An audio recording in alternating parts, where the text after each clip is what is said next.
Welcome back, everybody. I hope this afternoon has been a great learning experience in multiple ways for everyone. And it's my pleasure to be introducing this next panel. I ask that you guys hold all of your questions till the end of the three presentations, and then there will be a panel to answer questions at the end. So this panel is the perspectives of pediatric cancer survivors, and we have three amazing individuals with us today. Sarah Telford is a person with lived experience with ACCESS and an accessibility advocate. Her goals are to make the pediatric cancer journey easier on kids through research and make the world a more accessible place for persons with disabilities. Next to her is Venetia Ramasamy, and she is a patient advocate, patient partner, and speaker with special interest in health equity and survivorship. Her mission is deeply shaped by facing multiple rare cancers and living with chronic illness and disability as a result of treatment. She was born in Sri Lanka and arrived in Canada as an Elam Tamil refugee. She carried early experiences of trauma and inequity into a healthcare system that often reflected those same challenges. As a board member of AYA CAN, she is a champion for equitable trauma-informed cancer care and improved quality of life for underserved young survivors. Next to Venetia is Callum. Callum is a childhood cancer survivor who draws on lived and learned experience to inform pediatric cancer research in Canada and beyond. And so just before we start, I'd like us all to give a round of applause for these patient survivors. So without further ado, we will start to hear from Sarah. Everyone, my name is Sarah Telford. I'm 27 years old. I live in the small village of Marrickville, Ontario, and I am a person with lived experience advocate. So I'm going to start this presentation with a little bit of my story. When I was 11 years old, I was diagnosed with acute myeloid leukemia, aka AML, at the Children's Hospital of Eastern Ontario, which is commonly referred to as CHEO. My journey with cancer and secondary side effects has been a long one. It started with 3 intense rounds of chemotherapy at CHEO, followed by a bone marrow transplant here at ACCESS-ACCES. I was lucky enough that my 2 years older sister was able to donate her bone marrow to me as she was a perfect match. Unfortunately, a year later, we received the devastating news that my cancer had returned. This meant more intense rounds of chemo at CHEO, followed by a stem cell transplant, once again here at ACCESS-ACCES. Once again, my sister was a perfect match and donated her stem cells to me. In order to increase the likelihood of long-term remission, the doctors decided to induce what's called the graft versus leukemia effect. This is where they stop all the immunosuppressants and create a bit of rejection of the transplant. While the two systems are fighting, any residual cancer cells are hunted down and killed as collateral damage. I call it the ultimate sibling rivalry. So while this is great for cancer remission, it takes its toll on the body. The rejection, or graft versus host disease, got a little out of control in my case. It started to attack my organs, like my stomach and my lungs, eventually spreading to my muscles and my skin, confining me to a wheelchair. As you can see, AML and GVHD have left me with several challenges. Before I continue on with my story, it is important to remember that there are families with lived experience. My mom, my dad, my sister, my brother, my grandparents, and countless others have been on this roller coaster ride with me. They've been through the long hospital stays, the constant worry, the ongoing support, and it's impacted them, and this can often be overlooked. Childhood cancer hits families hard, and this can't be forgotten. So I'm going to be honest. Throughout my treatment, I wasn't always sure I was going to make it, but there was one thing I was positive of, and this was that I didn't want any child to have to go through what I did. In this theory, I decided to participate in every study I could. I filled out every survey that was given to me, and I let any researcher who wanted to use my information to do so. This allowed more data collection and was of no difference to me. It didn't make a difference whether I had to circle an extra smiley face every morning to indicate how I was feeling, or add one test on top of the countless others I already had to do. But it could make a difference for a child who came after me. Why wouldn't I say yes? This was my start into advocacy. My first official act was at CHIO Telethon when I was asked to tell my story. I couldn't believe the impact it could have, the funds and awareness that could be raised just by sharing my experience. This kind of sparked something inside me, and I have done many interviews since. From there, I went on to join the CHIO Accessibility Committee. I encountered some inaccessible situations at the hospital and wanted to do my best to address them. Some of our achievements as a committee have been installing new door openers. Fun fact, they're called actuators. That's the fancy term. And we also got sit-upon scales. These literally open doors to new accessible areas of the hospital. And the sit-upon scales allowed a process to weigh patients who could not stand or weight bear. As we all know, weight is extremely important for dosages of medication, especially in children. From there, I decided to take the CEO of the hospital on a tour of the hospital. But this time I put him in a chair. Poor guy. I put him through the ringer. I'm talking wet floor signs in the way, actuators that didn't work or were non-existent, inoperable elevators. He got the full gambit. I was happy that we could shed some light on problems that the hospital had that we could maybe try to fix. I'm glad that me and the committee were able to help others. From that, I discovered the narrative that I could have and the impact it could have. I decided to start my own website, rollingwithsarah.com. It is here where I focused on accessibility advocacy. Accessibility is so much more than just a ramp. It is about equity, equal opportunity, resources, and research for persons with all sorts of disabilities.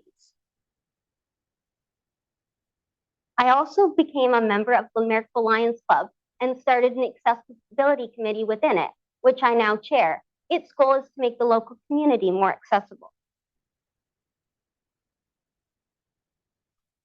So as we all know, ACCESS's goal is to make sure every child with cancer in Canada has access to the latest scientific advances, leading to better health outcomes and quality of life. They do this through the Pan-Canadian Network, supporting research in all phases of the pediatric journey. My main involvement with ACCESS so far has been through the preclinical modeling program. So this is where they take a sample of the patient's cancer and put it into models like zebrafish, chick embryos, and mice.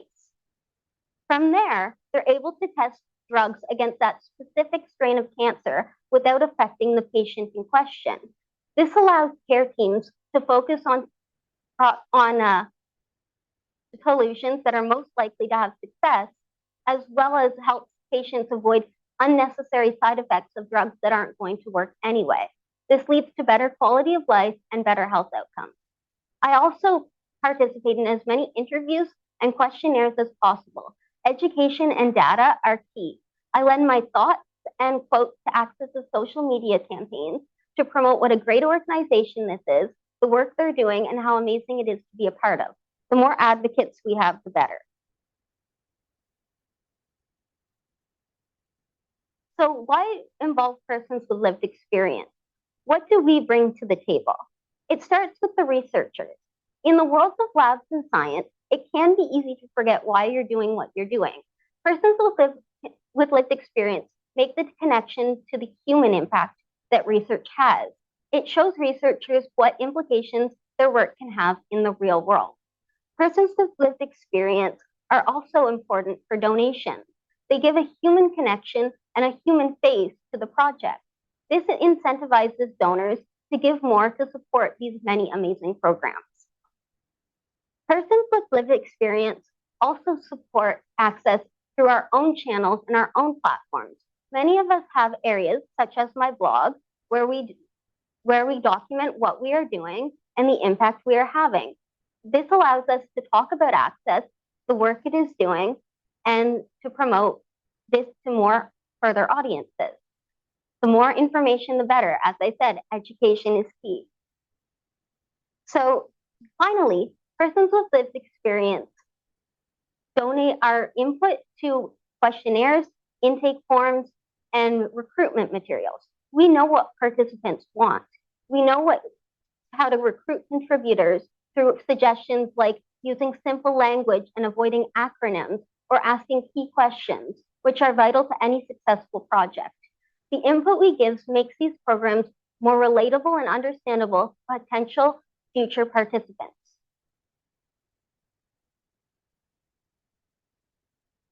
Persons with lived experience are bridging the gap between the science and the human side of pediatric cancer research. ACCESS is giving us the opportunity to be involved and contribute to a cause that is so near and dear to all of our hearts. I'm proud to be a part of this organization. It has given me a purpose, which is helping future generations of children with cancer through research. A special thank you to ACCESS for allowing me to share my story, and to the many physicians and nurses who allowed me to be here today.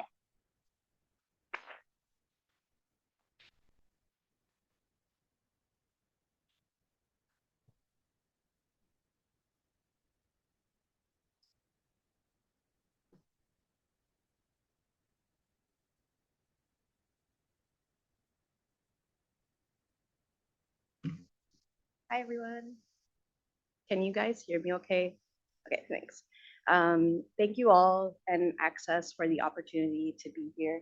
Sarah, amazing presentation that you gave, and I'm excited to hear from you too, Callum. I just wanted to start off by sharing just a little grounding text message conversation that happened between a few of us survivors recently, and I'll just try to paraphrase it.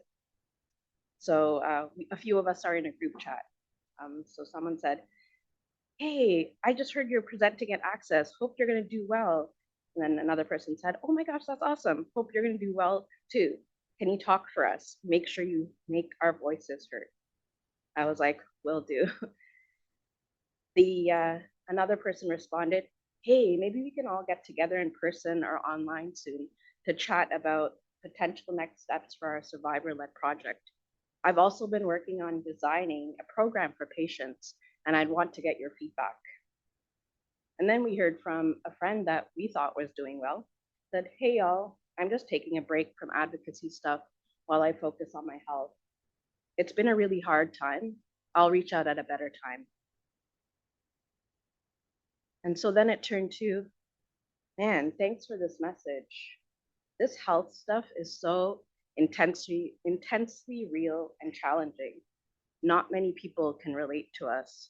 So please remember, we're here for you as friends, for whatever you may need. Even if you aren't sure what you need, we're here for you. Another person, oh, sorry to hear that. I thought you were living life and enjoying your new career. I've been holed up dealing with symptoms of my own in my bedroom, thought everyone else was doing well. I wish you weren't going through it too. Can you share a little bit more? Can we share a bit more of our networks to help you? Let us know how we can help. Wishing you ease, answers, and healing. And so that person responded, something that really reminded me of why we're presenting here. And this conversation was taking place from around 1 a.m. to 3 a.m. A bunch of us are up, long, like in our 30s after being treated as children. But this is what's on our mind, our health issues, what we can do for ourselves, for the community, for everyone coming up after us. And so they responded, hey guys, thank you so much. Honestly, it's nothing new, as you all know. I have to get surgery on my toes, my ankle, my knees, my legs, sometime this year or another year. It's just the nature of all the reconstruction surgeries, the leg getting weaker over time, all that stuff, you know. I'm seeing all the right people, but as we know best, that psychological, physiological connection, part of pain, can be draining. But I'm continuing to try to push forward, trying not to ruminate, trying to see if I can do some hobbies, try to take my mind away from this chronic thing that I can't control. It's beyond my control. And sometimes I wish I didn't survive.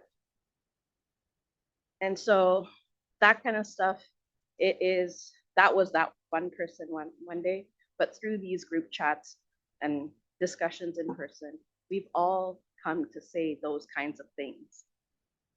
Was it worth the cost to survive? And I don't know if it was, or I don't think it was, depending on the day, you know? And that can be hard to hear. That can be hard to hear. I know a lot of you know a lot of my story, so I don't want to focus too much on that. But for those of you who didn't, as Stephanie mentioned in the introduction, we came here as refugees, war refugees from Sri Lanka's Tamil Ilam people.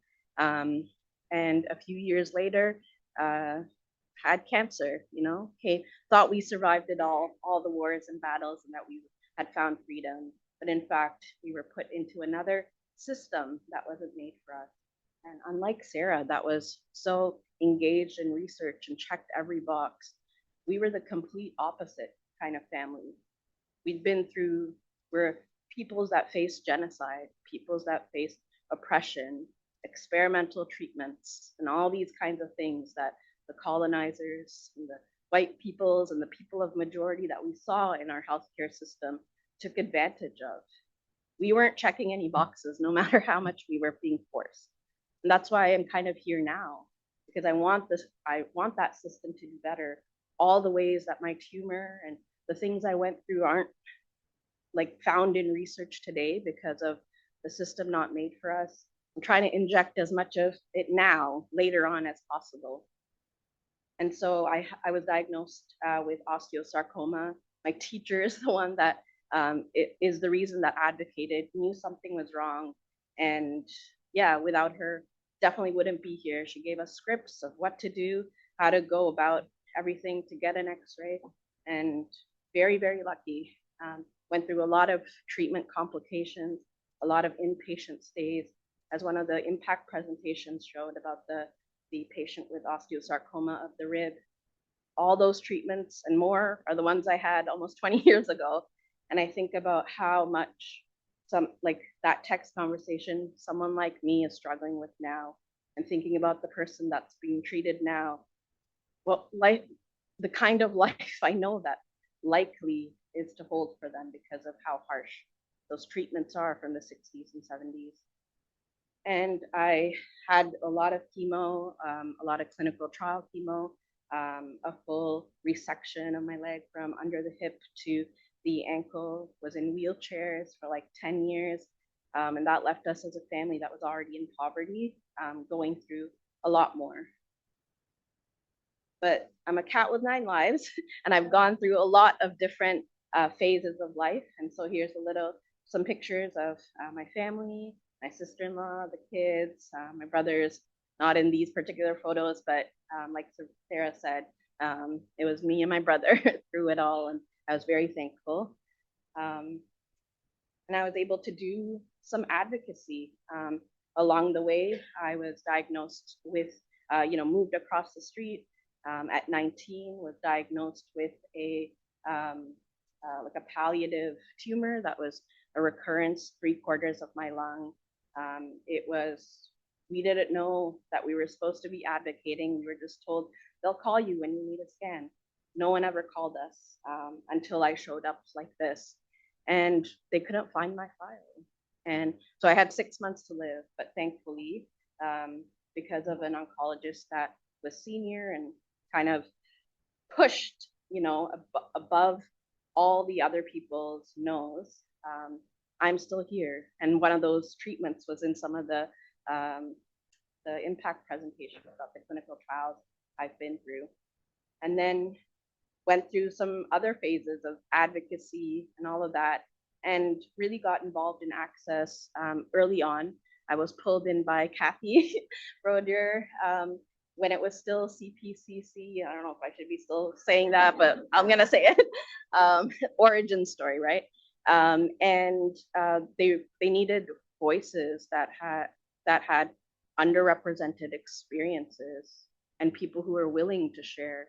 Most of us are in these group texts or these little huddles where it's quite taxing and a cost to be involved in these things. Sarah and I were talking about the weeks of recovery it takes after we do these kinds of things, And so I was really, in a new phase of my life. I had 5 years where I was out of the wheelchair, was able to travel, do some great things. And then in 2021, had another surgery on my lung. It went really poorly, and it left me in a state where they were offering me MAID. So here's someone who's walked through cancer and so many treatments and beating the odds, and I'm being, offered something like that. And that's where I say the system inequities come in, right? Because by then, like 5 years ago, I finally had a voice. I said no, and I think I should try Toronto rehab. And they said that's not going to do anything for you.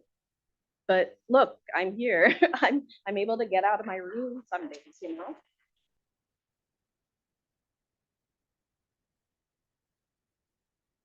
And so I was really been thankful to be involved with ACCESS, because when I we have those late night conversations, I think about there's no space where patients like us, long-term survivors like us, are ever really seen or noticed or nurtured or engaged or actually centered.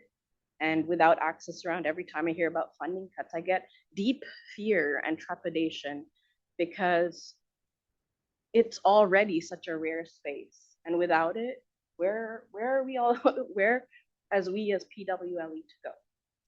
And so one of the things that has been amazing is to be involved in spaces to share some of my more unique experiences of being a marginalized person, of my family's experiences.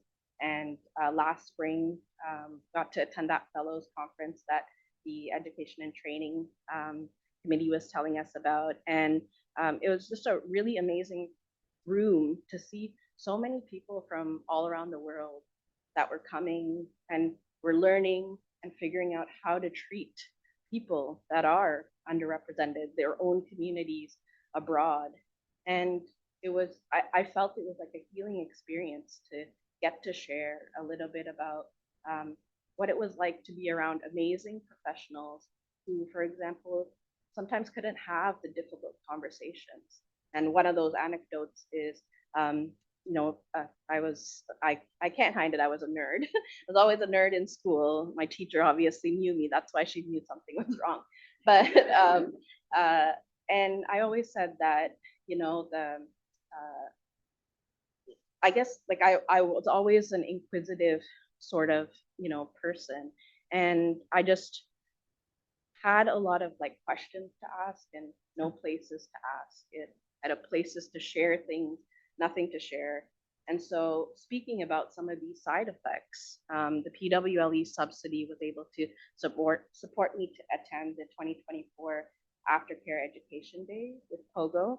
And there, I sat at the back of the room crying, because I started to finally hear research that came out in 2022 that was reflecting like 10, 15 years of conversation my peers and I were having about premature aging, accelerated aging, where how we present on the outside and the biological age is not who we are. And so those treatment decisions, the governmental supports, all of that stuff is not set up for people like us. And I carried all this information and I shared it with Stephanie and a few others in a Zoom call, like a really unplanned one. And from that, we were able to actually carry out a webinar with the researcher that had presented there, presenting her research. We were able to have a 1-hour debrief with PWLE. And I think we had so many people register and a lot of our peers, and I was able to send the recording to them. And places like that is where we learned that a survivor like me, that, or not like me, just who's had cancer once, by the time they're 30 years old, an average age of 63 because of premature aging and accelerated aging. That finally was the missing puzzle piece. And I told everyone I knew, all of my peers in the space, we were like, this is what we were trying to say. There's no research that could articulate it before. From the basis of, the advocacy that ACCESS has helped me with, another subsidy program I was able to attend was the CAPO conference in Toronto last year. And Dr. Perry Tuttleman, who's not here, but has been affiliated with ACCESS, and I were able to present on the top 10 priorities for research in adolescent and young adult cancer. And so many of them it was a priority setting partnership. And we were able to identify that survivorship, access to care, mental health, access to like allied health services as we continue to live on. These are some of the top priorities.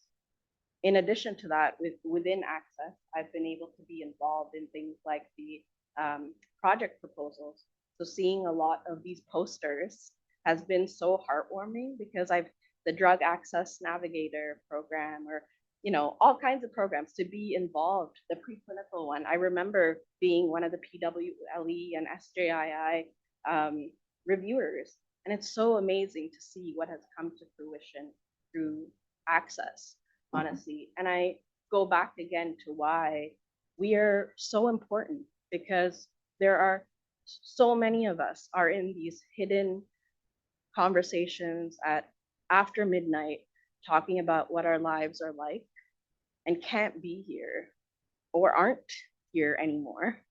And I carry that burden of wanting to share how important ACCESS is to allow us a place to feel like we're actually seen or nurtured beyond just the treatment aspect, and to actually have us involved and cared about and want to engage us to help train the next generation of leaders and doctors, and to be involved as much as we wish or as little as we wish. And ACCESS is such a unique place in that way. And I say that as a PWLE, not as marketing person or funding grant person. I say that as a PWLE. If ACCESS goes, I don't know where I'm gonna go. Who's gonna care about us anymore? I don't know. And so I'm thankful for all of you that rallied together, and the other partners have rallied together to continue supporting ACCESS and advocating and championing it in your networks and through the government, because this work really matters. And I want to go back to that conversation of, is survival worth it? Is the chronic pain and disabilities and all of these things we live with being offered MAID or palliative pain medicine like I'm on, is it worth it? And I don't know, but today it's worth it, because I can be here with you outside of my room and to share a little bit about why you all matter so much to me, and thank you for giving me and others like us a space. Thank you.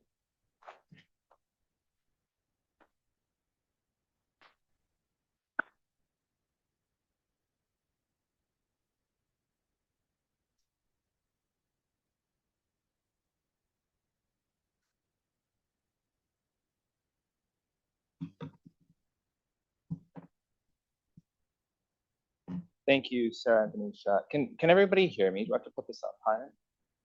You're good? Okay. Pardon me 1 second.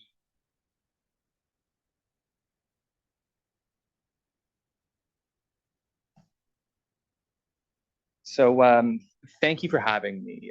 I was invited a few weeks ago to see if I'd like to talk and present at this annual meeting, and provide my reflections about my experience with cancer, to highlight some of the work that ACCESS has done. And to be honest, I was initially a bit hesitant, kind of unsure if I was the right guy for the job.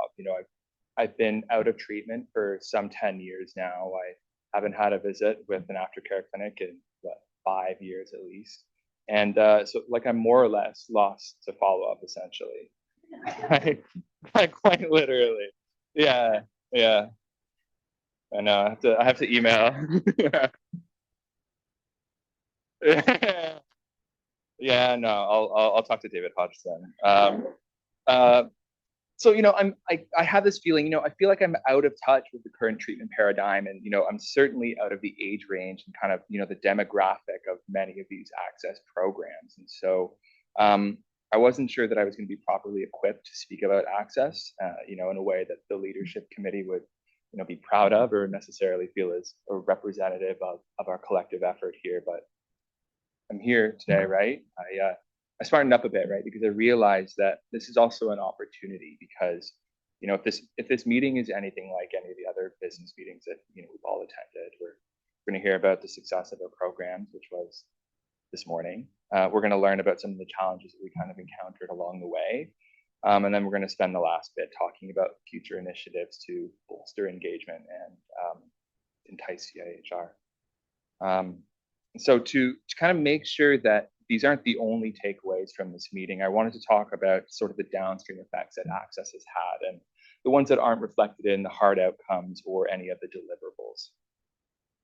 So I'm going to start at the the point that most people outside of our world would kind of consider the end. So I've got a picture of me on my last day of chemo beside an image of my pre-treatment PET scan. And so you can see the date written on the poster there that I'm holding. Maybe it's too small, but September 11th, 2013. So I was newly 17. I should have been finishing my second week of grade 12, but instead I was stuck at sick kids, right? And stuck quite literally because I couldn't drive myself with all the chemo-induced neuropathy, but also stuck with this sense of like, what the hell am I going to do with my life? And so in many ways, my diagnosis was both a blessing and a curse. And I realized that I can say this from a position of immense privilege because I was fortunate that I had a disease that was highly curable.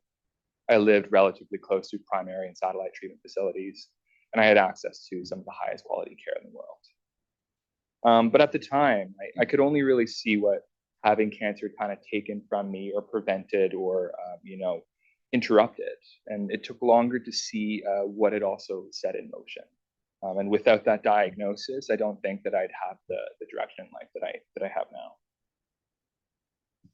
So by the time I returned to high school, I was beginning to kind of understand what this direction looks like, and it started to take a bit of shape.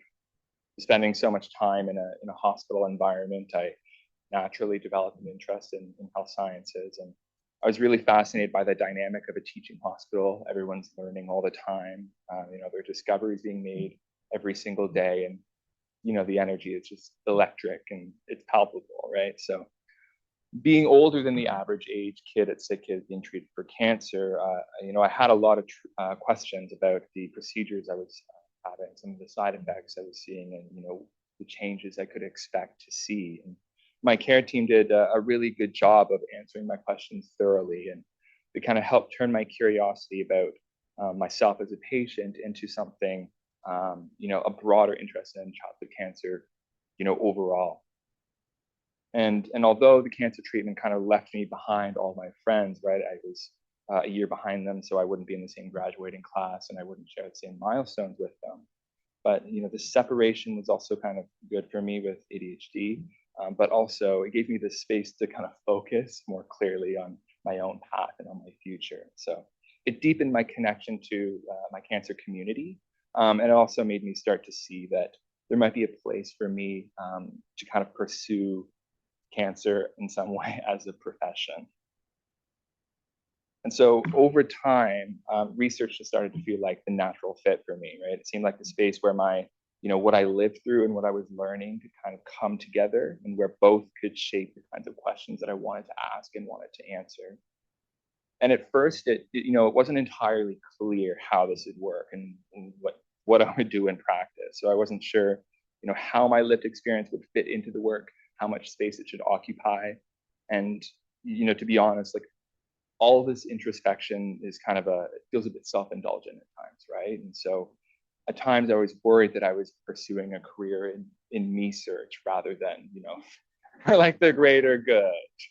So, but, as I became more involved with more projects and through the support of my mentors, Eduardo Franco and Ronnie Barr, I started to see that, the lived experience was not something separate from the work. And they encouraged me to trust that the questions that mattered to me were worth pursuing and studying. And so it's through their support and guidance that I've been able to use my experience to shape the direction of my PhD work in epidemiology. So now at the same time that I'm, putting together my own research protocols and projects, I'm also becoming, acutely aware of the fact that my cancer experience isn't universal, right? It matters, but it's not necessarily representative of the broader community. And so that kind of pushed me to think a little more seriously about how lived experience can inform research beyond my own, right? And that's what led me to ACCESS. So I was excited by the idea of a national program where PWE engagement was not an afterthought or just symbolic. So when I had the chance, I joined the PWLE network as a way to connect with different research groups and contribute to ongoing projects. And through this network, I've had the chance to support different teams. Similar to Sarah, you know, I'm piloting surveys, I'm helping refine research questions, I'm offering just general feedback from a lived experience perspective. But the work that's felt most meaningful to me has been with the Pediatric Cancer Models and Mechanisms Network, where I serve on the Governance and Scientific Oversight Committee.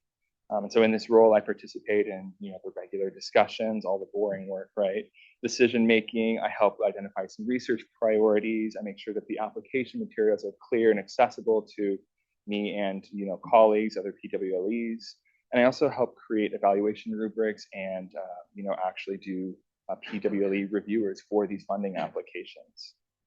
So it's through this work and through my involvement with the PWLE network that I've also noticed, you know, something else that ACCESS has created, and that's, you know, a true and real sense of community.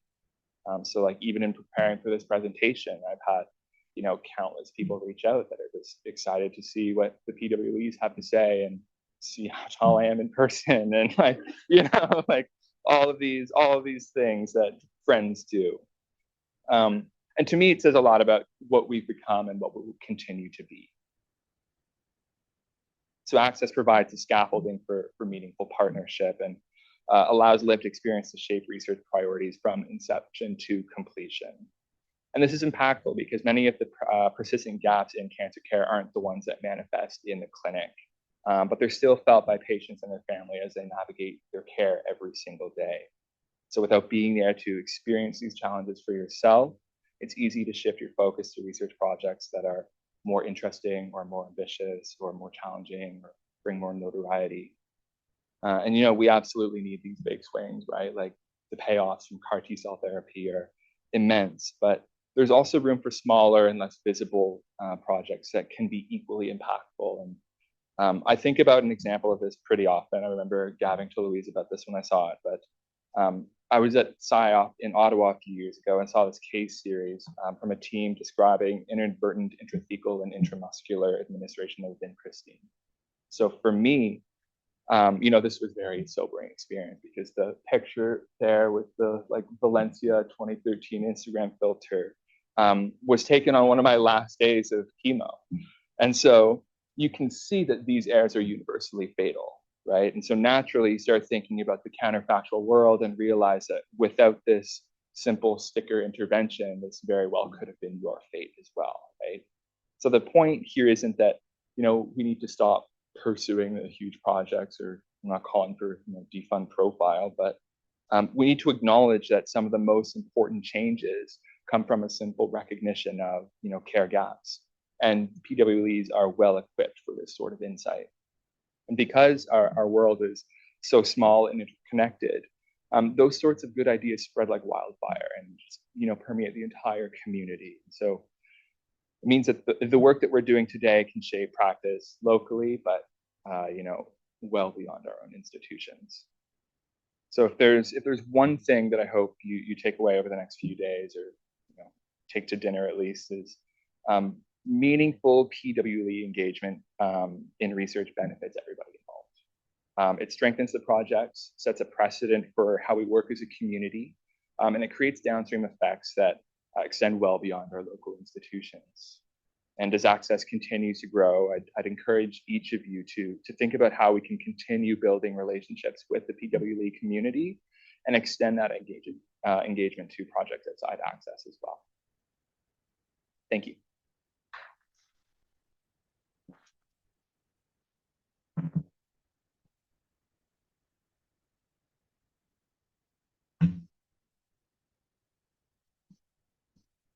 So now we have some time for questions for the panel.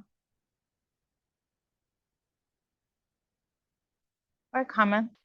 I have a question, and this can be for all of you, or if you all want to ignore this, that's okay too. Have you, say when you became a young adult, Did you find it hard to relate to your peers who had no knowledge of what you had been through as a child going through cancer? I know I sort of felt a bit of a maturity gap, and what things they were worrying about were trivial things like, oh, the next essay that was due for English class, and I was worried about life or death situations. So I did find a bit of a maturity gap, and I felt that my peers were a little more trivial and didn't really see the big picture as I did.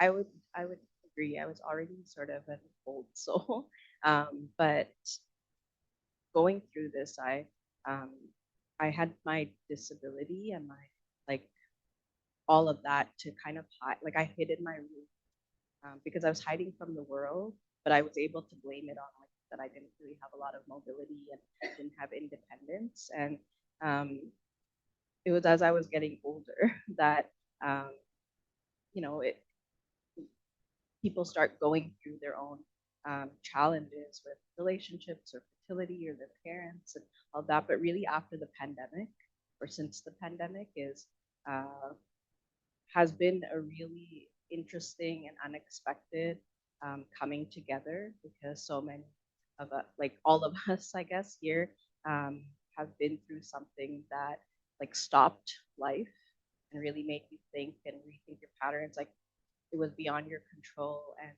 um, that's the time where I felt like, oh, like people are like catching up to me. I didn't want them to. In one way, I wanted them to, and another way, no.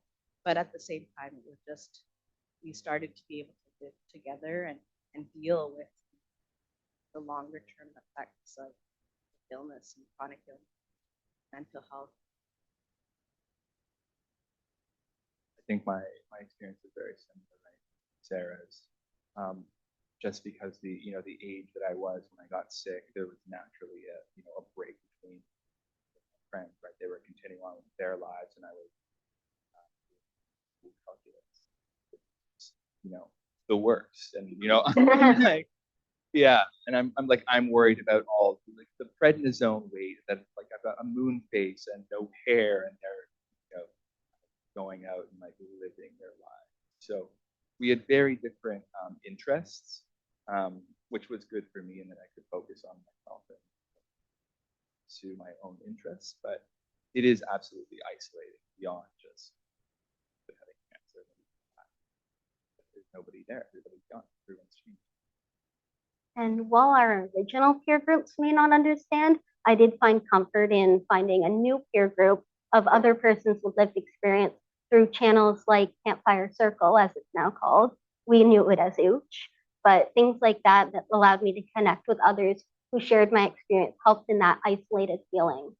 So it helped make that go away and felt like I had a true connection with someone who would understand what I was going through. I'm curious about advocate fatigue and if you experience it. And if you do, what is one thing that you can always rely on to re-energize you to be here today, to do this? Well, for starters, I do definitely feel advocacy fatigue. Every time I speak, every time I am at an event like this, I have to relive my trauma. I have to go through that experience all over again. So usually it takes me at least a week to recover from an event like this. But just going back, I think of who am I helping? Who am I doing this for? What are the outcomes that could come from me speaking? What benefits? And that's kind of what gets me through and makes me want to do it again.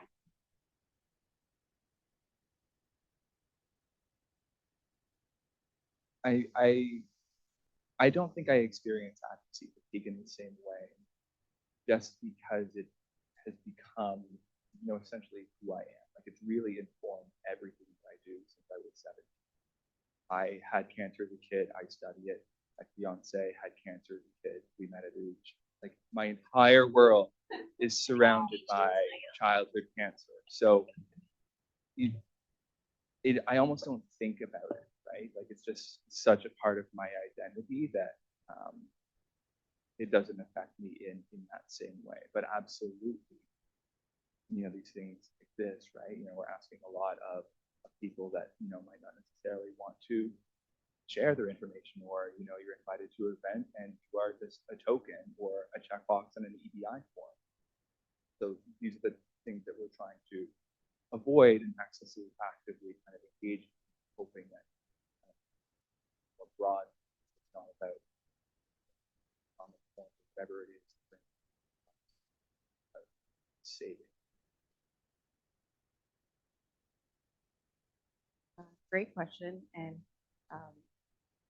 as I was thinking, Steve, you went first, thankfully, I guess I was just thinking about the fact that I don't think I have the privilege to feel advocacy fatigue, because it's a part of my everyday life to continue to try to survive and get the treatments and services and quality of, try to like maintain some kind of quality of life. And so in that way, it's like I have to live. And there's a both side, two sides of the same coin. But to Sarah's point, the cost and the toll of it on body and mental health and all the spoons, the energy, like fatigue, like all of that, it's really tough. I disappear for hours like in between because I'm like slathering on lidocaine and all these different creams to try to like be here, and everything is like burning. But I guess like sometimes I take those sensations and it's like things that I need to share. Like I need to reflect that, because that's my like true lived experience, and that's more important than tokenism. I had a question, and I have to start with saying the fact that I'm probably the intruder in the room because I don't actually live in Canada. So if my question, maybe I don't know all how things work here, but in Europe, I'm involved a lot in, I'm a person with lived, I'm a parent, and I'm involved in a lot of new drug development activities, so clinical trials and research questions and so on. And one of the things we hear a lot from academic researchers is how hard it is to get survivors involved in that part of research, meaning new drug development, being involved in impacting the research questions and the clinical trial setup and design and conduct. And some of the survivors in Europe have told me, well, most survivors are more interested in advocating for survivorship issues because that's the big topic. And yet I still get a lot of feedback from academic researchers looking for survivors to be part of the clinical trial. I mean, I'm part of one, and we're looking for survivals with global NHL, which will start in Canada at some point. And it's really hard. So I wonder if you have any feedback on that, if it's just something that we're always going to have trouble getting survivors to be involved in new drug development, research, and clinical trial design and setup. Yeah, so speaking for myself, I find that, I'm most interested in whatever research is kind of, aligning with my life stage. So right now, of course, AYA is hot, of course, and survivorship are interesting topics, but they also relate to me. So that's why I actively want to do that. So perhaps, engaging people current actively on trial for benefit or their parents or something like that would be, a more effective avenue, at least to get, people engaged kind of from the get-go. A lot of people with, new trials or I don't want to forget about the experience. I know a lot of people that I camp with or friends and family who have kids with cancer just kind of put it aside. They go off to, go to nursing school, and then first day they see the patient, they're like brought right back to like, they're being treated and realize that they can't. Kind of aligning with stage of treatment is important, but also then you're having that sort of talk too.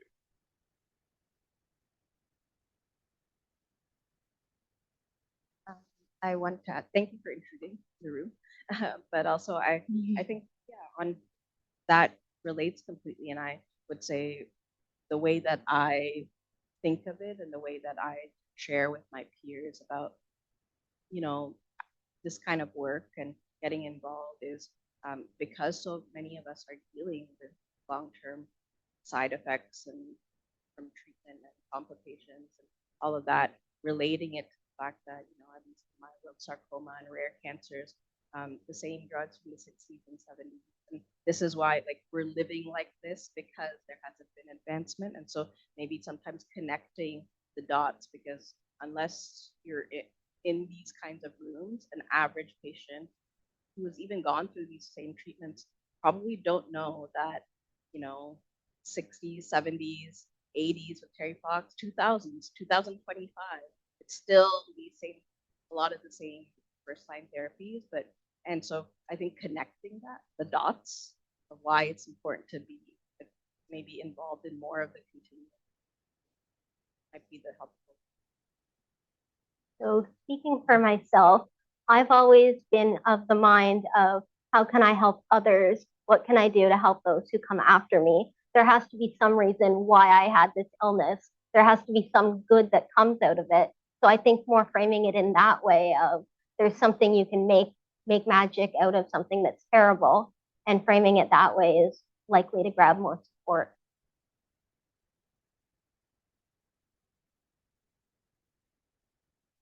Leandra? Thank you so much for sharing. This has been really good, great session. What you were mentioning about the fatigue, the advocacy fatigue, and sort of the emotional burden of sharing, I think this is something that thinking a lot at our team and the partnership work that we do. We started doing more emotional check-ins and sort of emotional safety plans around with PWLE, who partner with their research projects, because I'm concerned about the trauma that's re-triggered with partnering with some of our research projects. So this is something that we're putting in place, but I'm wondering if you have any other advice, any other things that researchers can do to support the emotional well-being of people who are participating in research and who might be re-triggered by that. While there's a lot of I want to do it even though it's re-triggering, but how can we address some of that re-triggered trauma and the emotional burden of being engaged in research? Well, I know for one thing, emotional check-ins are good, but I participate because I want to, and because I recognize that though that trauma may be induced, it's a better outcome in the end. So I know what I can handle, and a lot of persons with lived experience know their own bodies, they know their own minds. So if they say they can do it, they can do it. If they say, I'm sorry, I can't do that one, believe them. So it's really letting it be up to them and just giving them the option to have the emotional check-in, but recognizing if they don't need it, then they say they don't need it, they don't need it.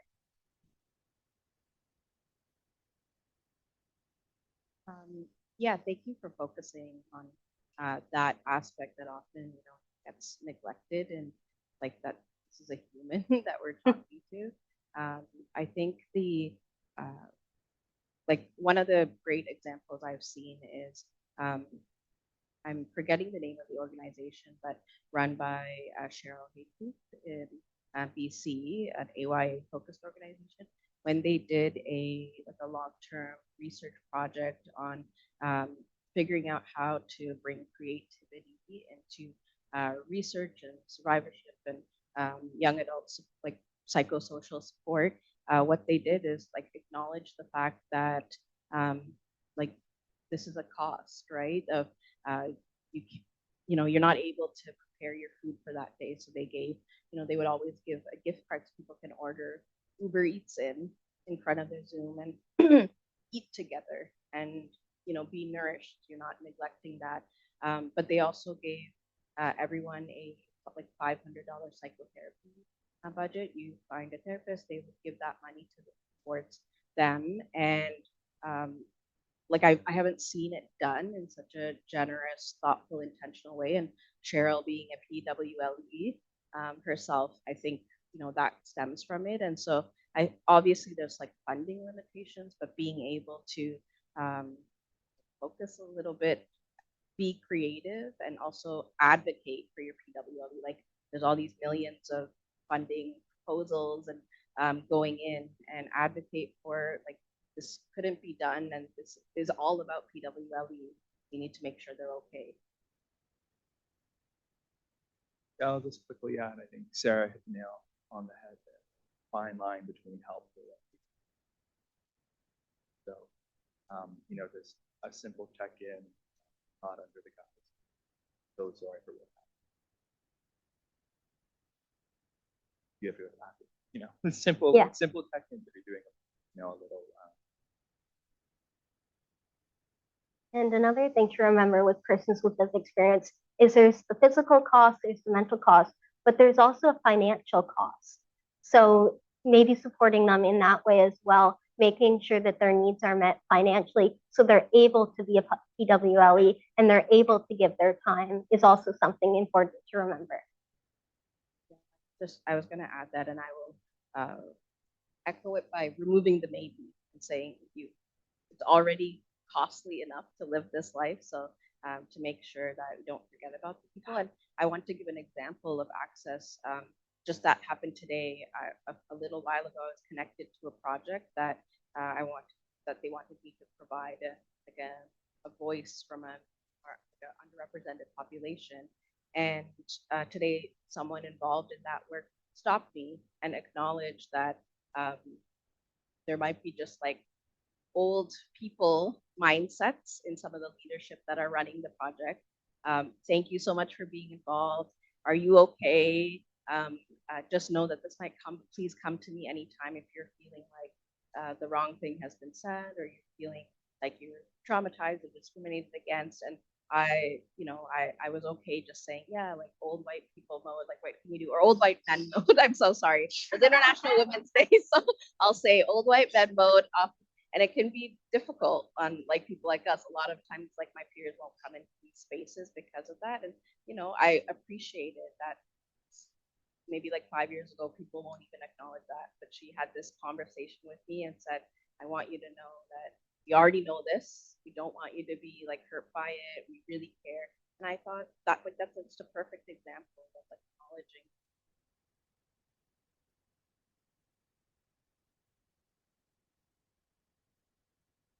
So I think I'm going to say, acknowledging that there was a positive conversation that happened and that we are working to make sure we hear the voices and we are able to integrate in meaningful and engage in really great ways throughout ACCESS. I would like to thank all three of you for your time and your perspective and your involvement in multiple different things and answering our call when we do ask for you to give these types of presentations. And so thank you on behalf of me and everyone here in the ACCESS Network for joining us today.